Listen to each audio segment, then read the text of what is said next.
My first experience with sex was a pretty traumatic one. Yeah. Somebody said, oh, check this out. My bedroom was right next door to my parents' room growing up. And one night I get up to go to the bathroom, and I'm walking back from the bathroom. I was maybe 4 years old. And I look in my parents' room, and I notice them having sex. Now, I wasn't old enough to know what they were doing, but I was old enough to realize it was something I wasn't invited to. So it was probably best to just keep walking.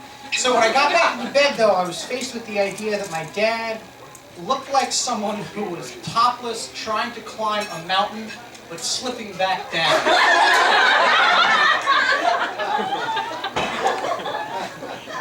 A little while after that, my older brother and I, we needed something. We went to our parents' room, and their door was closed and locked, which was strange, right? Because usually the door was open, as we've just covered.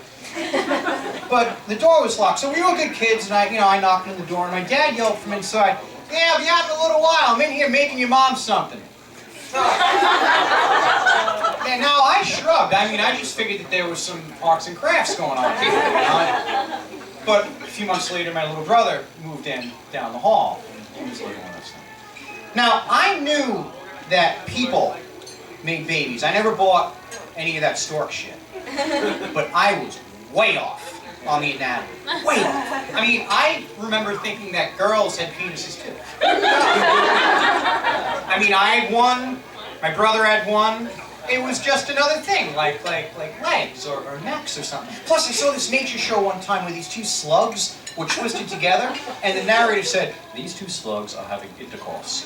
So I figured, okay, that's what we do. The boy penis wraps around the girl penis, and they twist out a baby somehow. When I was 5 years old, I asked my dad what sex was, and he said, "I don't know." Now, it was my mom that broke to me that girls, in fact, didn't have penises, but a trap door beneath their belly, and that's where the babies came out. Now, I knew trap doors.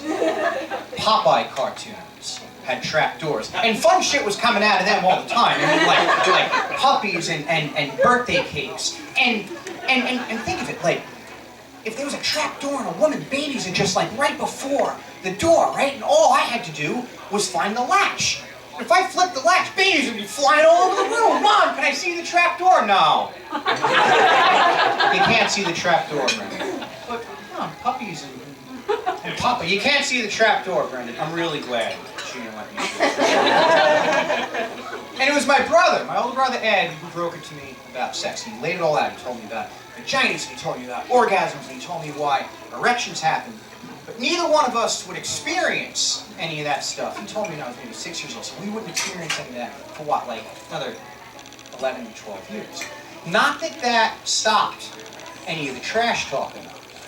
See, little kids talk trash. You see a group of third graders hanging around, you think the talk is innocent? Bullshit. I remember the conversations. Yeah. And then we fucked. No, you didn't. Yeah, I did. No, you didn't. Dude, what have you fucked? Who have you fucked? I swear to God, I've already fucked 100 times, all right? I took it out and everything. And the trash talking never stops. I was in 6th grade. I was in computer class. Remember when there was actually class for computers? I'm totally dating myself. Before computers were in the house. Learn. So I was in computer class, right? And this kid Amari would come in late all the time. And the best thing was he would always come up with a new and creative and weird reason for him being late. So our teacher, Mr. Alonji, said, "Hey, Amari, why are you late?" Amari looked around and he noticed a mop that was propped up against the wall. And Amari shoved his head into the mop and said, "Blame it on the rain." Now, Alonji didn't appreciate that, and he definitely would appreciate Milli Vanilli. So he said, "Sit down, Amari." Now, Amari sat to my left, and this girl, Tawana, sat to my right. Tawana liked to tell Amari about her sexcapades. All right, look. I was at a party, right? And he started coming on to me, and Amari, should I fuck him? I don't know, do what you want to do. Amari, should I fuck him? And I'm sitting in between them. Hearing shit that I have never heard before or since. Alright, look. Amar, are you listening? Yeah, I'm listening, go ahead. Alright, I was with Randy, right? And we was fucking. And he stopped coming. And I'm like, Amara, why you stop coming? And he says, I got things on my mind, I gotta go.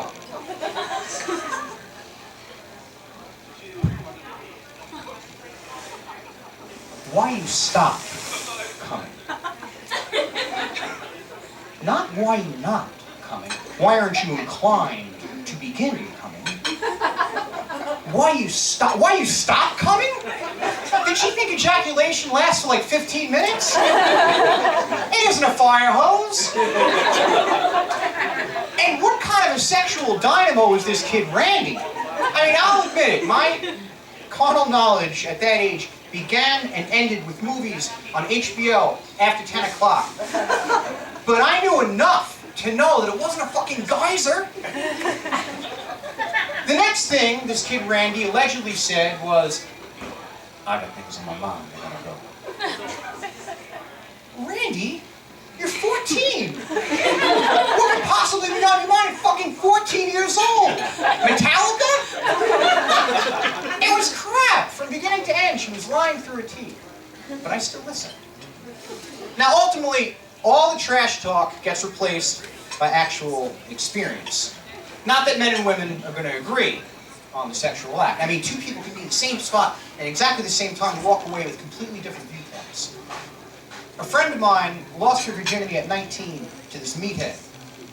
And when they were through, he was psyched. He walked away. Yeah, that rocked. And she looked up and said, that's it? My name's Brendyn Schneider. Thanks a lot.